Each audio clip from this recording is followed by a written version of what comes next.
Right, there are three sets of bearings in a Sturmey-Archer gear hub. There's the regular axle bearings in the end of the shell.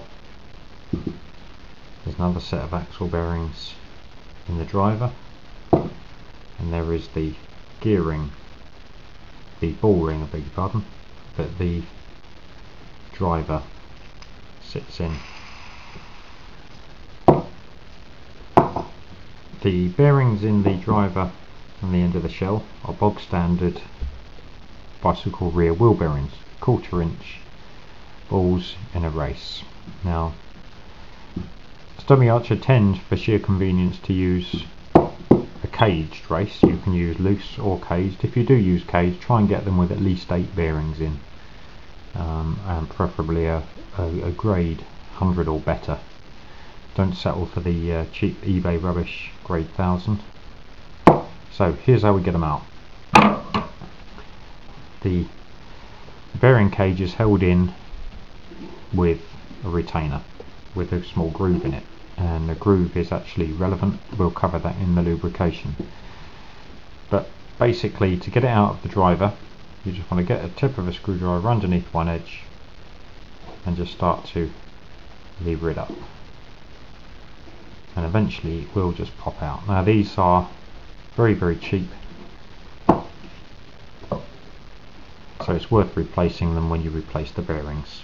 They only cost pennies each, and basically the bearing just comes out, and that's all there is to it. So drop it in with the, if you use caged, drop it in with the balls downwards, and then place the retainer on top with the groove in the retainer outermost. And then what I suggest you do, this is not rocket science, turn it upside down and just really lean on it very hard. Now, if you will put your shoulder behind it, you'll get that down reasonably flush. It doesn't have to go all the way down, and there it is. That's all there is to it. It's exactly the same on the shell, the same retainer, the grooved retainer, and you start to give it a bit of a lever going round, and it'll start to lift. There we go. So exactly the same ring, groove in the top, and the bearing just lifts out. Give it a good clean in there, and again, when replacing, put the cage bearings with the balls downwards, drop them in. Give it instantly, just put it on the driver as well, just put a smear of grease around here. That'll just help get it started before the oil gets all around the hub. And again, place the retainer with the groove uppermost, and then turn it upside down on the bench and put all your weight behind it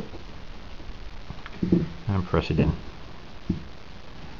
and job done. And the third set, slightly different. This is the ball ring, and all you want to do on here is you need to remove this retaining ring here. So with a flat tip screwdriver, just get underneath that edge, give it a bit of a twist, just work your way around, lifting a little tiny bit each time,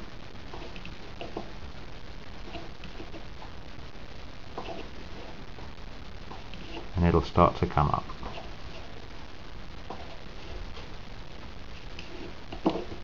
And there we go.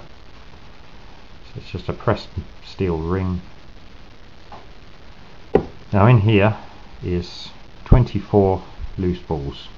For those of you who have pressed pause and said, well, actually there's 25 in there, that's because this particular one is a Styria made AW hub, and for whatever reason they use 25. And you can literally just knock the balls out,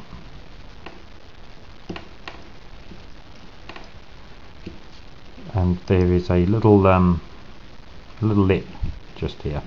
On later Sturmey-Archers, this lip isn't there because they supply a caged ring, but that's only got half as many balls in it. And again, you can, when replacing these balls, 1/4 inch balls,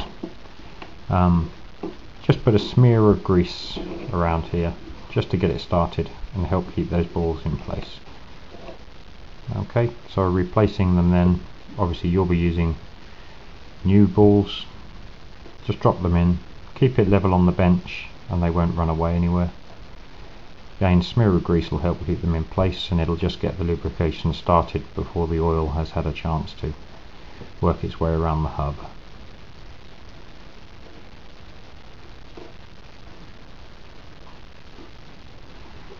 I'm going to see if I've still got 25. There we go, 23, 24. So on a Sturmey, that's how many you'd put in. So basically you'll be leaving one ball gap on a Sturmey-Archer. I'm going to put the 25th ball in. There's still enough space for the balls, there's still enough play in there. And to keep them in, again, just place this ring down on top. Don't turn this one upside down this time. And just press it around with your fingers. And that'll stay on. So the driver works on those. And that's it. The 3 sets of bearings in a Sturmey-Archer.